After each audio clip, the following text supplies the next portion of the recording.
இருக்கிறோம். சங்கீதம் 3:8. கர்த்தரை அல்லாமல் வேறு தேவன் யார்? நம் தேவனை அல்லாமல் கன்மலையும் யார்? அல்லேலூயா. கர்த்தரை அல்லாமல் வேறு தேவன் யார்? நம் தேவனை அல்லாமல் கன்மலையும் யார்?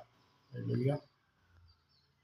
கர்த்தரை அல்லாமல் வேறு தேவன் யார்? கர்த்தரே தெய்வம், கர்த்தரே தெய்வம், கர்த்தரே தெய்வம் என்று எலியா ஜெபித்த போது வானத்திலிருந்து தேவன் அக்னியாய் இறங்கினார்.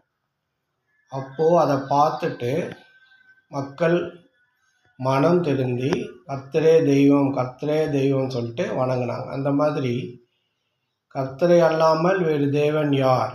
அல்லேலூயா. அவர் கன்மலையின் தேவன், அவர் வல்லமையின் தேவன்.